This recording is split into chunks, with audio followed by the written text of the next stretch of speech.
नमस्कार दोस्तों, मैं सत्येंद्र सिंह ओपन पोस्ट में आप सबका स्वागत है। ओपन पोस्ट में आज मैं बात करने जा रहा हूं भारतीय जनता पार्टी के संकल्प पत्र की और कांग्रेस पार्टी के घोषणा पत्र की। जैसा कि आप सब जानते हैं कि भारतीय जनता पार्टी का संकल्प पत्र कल संडे को भाजपा मुख्यालय में देश के प्रधानमंत्री नरेंद्र मोदी ने जारी किया। संकल्प पत्र को जारी करते वक्त मोदी जी ने कहा कि हमने 25 करोड़ लोगों को गरीबी से बाहर निकाला है। यही कारण है कि जनता को हम पे भरोसा है। जनता जानती है कि हम जो कहते हैं वो करते हैं। बहरहाल, अगर संकल्प पत्र के मुद्दों की बात करें तो भारतीय जनता पार्टी के संकल्प पत्र में कुछ भी नया नहीं था। भारतीय जनता पार्टी अपने संकल्प पत्र में मोदी के 10 साल के जो कार्यक्रम हैं उन्हीं कार्यक्रमों को और ताकत से लागू करने की बात करती है। जैसे कि भाई राशन लोगों को मिलता रहेगा, फ्री में पानी मिलेगा, सोलार एनर्जी के माध्यम से 0 बिजली का बिल हम कर देंगे, रोजगार देने के लिए हम कोशिश करेंगे, उसके लिए मैन्युफैक्चरिंग सेक्टर और बाकी तमाम सेक्टर्स में मोमेंटम लाएंगे, या फिर आवास योजना को हम आगे बढ़ाएंगे, या फिर इस तरह की तमाम सारी नीतियाँ। पूरा का पूरा जो संकल्प पत्र है, ऐसा लगता है जैसे कोई बजट भाषण जैसा हो कि भाई हम ये चीज़ें कर रहे हैं, इसके लिए हमने इतना प्रावधान किया है। तो पूरा का पूरा संकल्प पत्र आर्थिक मोर्चे पे मोदी जी के 10 साल के कार्यक्रमों को एंडोर्स करता है और उसको और बेहतर करने की बात करता है। उसको कहीं पर भी काउंटर या खारिज करने की कोशिश नहीं की गई। कोई नई बात इसलिए नहीं की गई कि शायद पार्टी जानती हो कि 10 साल में हमने जो कमिट किया था उसमें जब नई बात करेंगे तो लोग पूछ बैठेंगे कि भाई आज तक आपने क्यों नहीं किया। तो मेरा अपना मानना है कि जो भाजपा ने किया है वो ठीक किया है, क्योंकि शायद यही कर सकते हैं, क्योंकि नरेंद्र मोदी 10 साल से पावर में है और 10 साल के बाद कुछ नया कमिट कर दें कि भाई मैं ये करूँगा, अब ये करूँगा, ऐसा कुछ नहीं हो सकता। बल्कि जो 10 साल से कर रहे हैं वो अच्छा कर रहे हैं और उसको बेहतर करेंगे, कुछ इसी तरह की बात है। या दूसरे शब्दों में हम कहें तो ये जो संकल्प पत्र है वो ऐसा लगता है कि भारतीय जनता पार्टी ने मान लिया है कि ये अगले 5 साल की बात नहीं कर रहे हैं। वो जैसे मान लिया कि वो 10 साल से पावर में और आगे बहुत लंबे समय तक पावर में रहेंगे, या देश को उन्होंने जो बनाने का संकल्प लिया है जिस तरह से, उसको अब बनाने के रास्ते में चल रहे हैं, हम उस पर लगातार काम करते रहेंगे। कुछ इस तरह की घोषणा है। ये इलेक्शन के लिए कोई घोषणा पत्र नहीं है, किसी इलेक्शन के लिए कोई संकल्प पत्र नहीं है। पॉलिटिकल मोर्चे पे भी अगर हम बात करें तो भाजपा ने कोई नई बात नहीं कही। एनआरसी और सीए की बात पिछले लोकसभा के घोषणा पत्र में था चुनाव के। इस बार एनआरसी को छोड़ दिया गया है, सीए को रखा गया है। शायद पार्टी सजग हो कि पिछले बार एनआरसी और सीए को लेकर जो आंदोलन हुआ था वो शायद एनआरसी को लेकर ज़्यादा नाराज़गी थी लोगों में, सीए को लेकर उतनी नहीं थी। तो इस बार सीए को सामने रखा है, एनआरसी को पीछे छोड़ दिया। कुछ ऐसा ही कॉमन सिविल कोड को लेकर के, भाई कॉमन सिविल कोड पे बात तो की गई है लेकिन उस पर कोई जोर नहीं दिया गया है, क्योंकि जैसा कि हम सब जानते हैं कि कॉमन सिविल कोड को बीच में मीडिया के माध्यम से उछालने की कोशिश की गई, लेकिन फिर उसको बहुत दूर तक आगे नहीं ले जाया गया, क्योंकि उस पर कोई इमोशनैलिटी नहीं दिख रही थी या कोई बात नहीं बन रही थी।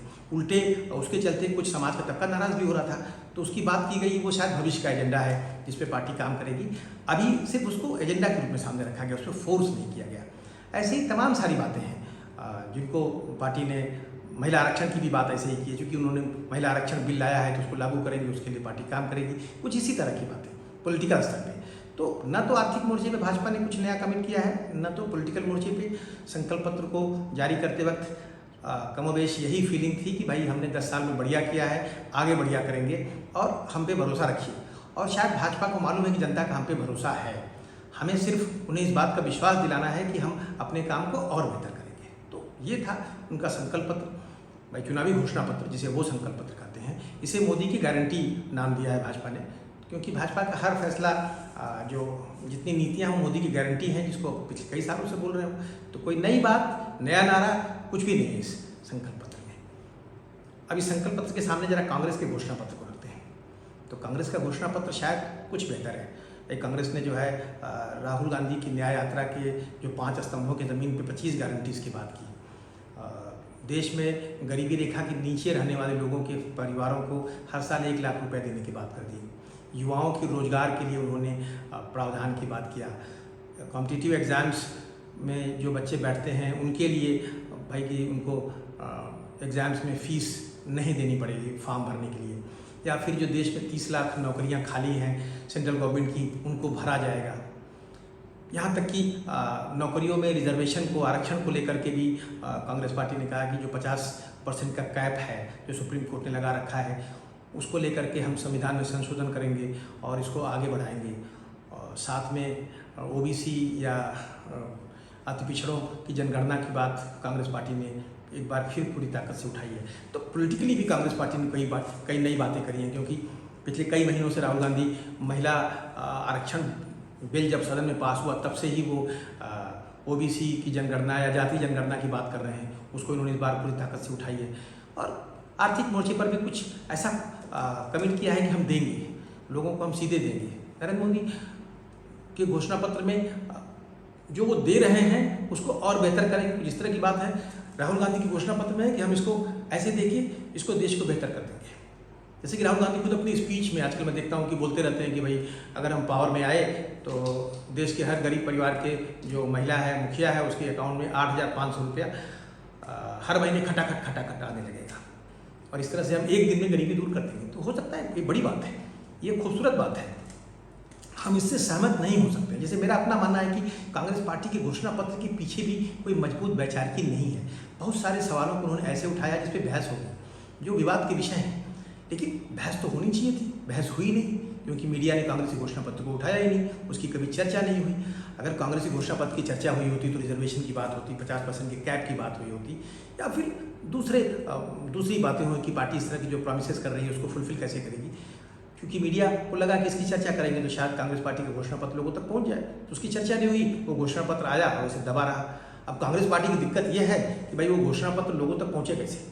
कांग्रेस पार्टी के पास संसाधनों की कमी है, टीम छोटी है, संगठन में वो ताकत नहीं है, तो कार्यक्रमों के माध्यम से सोशल मीडिया के माध्यम से उसे लोगों तक पहुंचाने की कोशिश कर रहे हैं, लेकिन वो कांग्रेस पार्टी कितना सफल होगी मुझे बहुत भरोसा नहीं है। मेरा अपना मानना है कि कांग्रेस पार्टी एक तो बहुत कम सीटों पर चुनाव लड़ रही है, देश के बाकी हिस्सों में उनके सहयोगी चुनाव लड़ रहे हैं, सहयोगी अपने तरह से चुनाव लड़ते हैं, उनका तरीका अलग है, उनके नैरेटिव्स अलग हैं। हालांकि कई सहयोगी जैसे कि बिहार में आरजेडी ने उनके घोषणा पत्र की कुछ चीज़ों को अपने घोषणा पत्र में शामिल किया है, लेकिन जब वो भाषण देते हैं, अपनी बात करते हैं, तो उनका पूरा फोकस बिहार में होता है। वो उनका फोकस होता है कि बिहार को विशेष राज्य का दर्जा देंगे।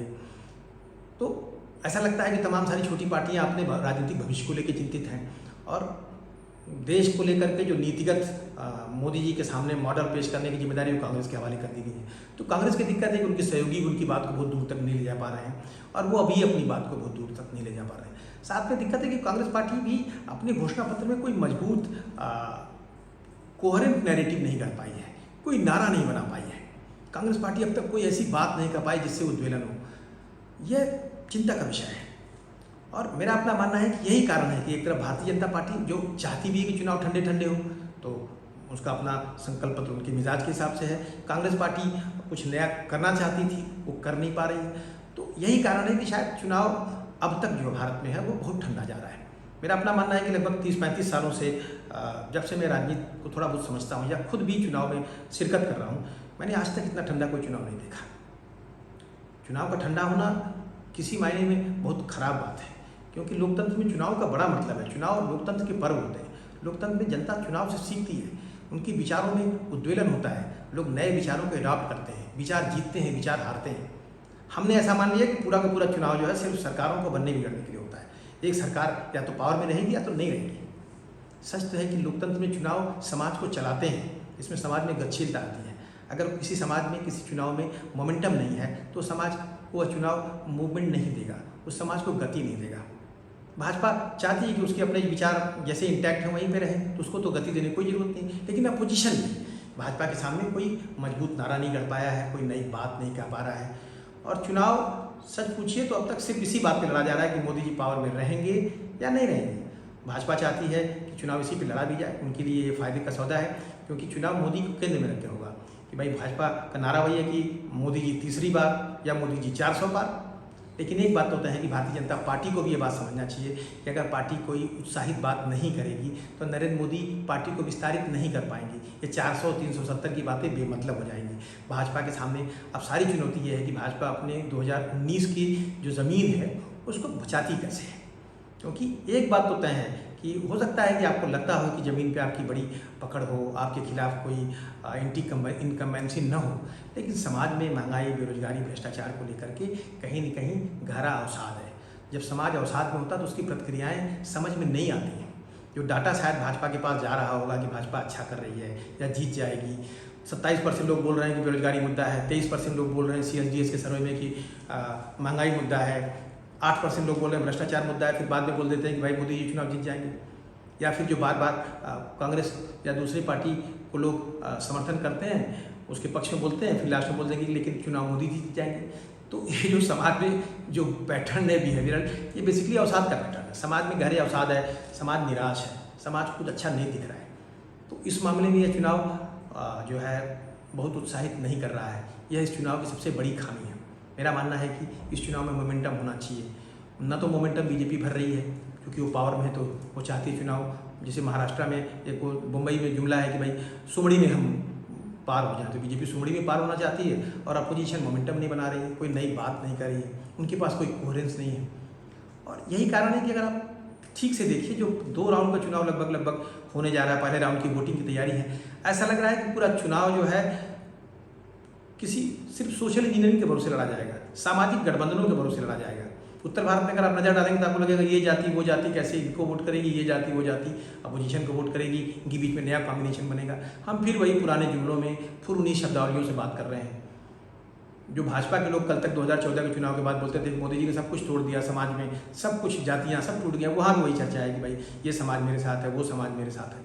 तो ये समाज पिछले 10 साल से कहीं नहीं चला, और अगर हम फिर ऐसे ही रहेंगे तो चाहे सरकार किसी की बन जाए, जीते हारे कोई भी, ये समाज नहीं चलेगा।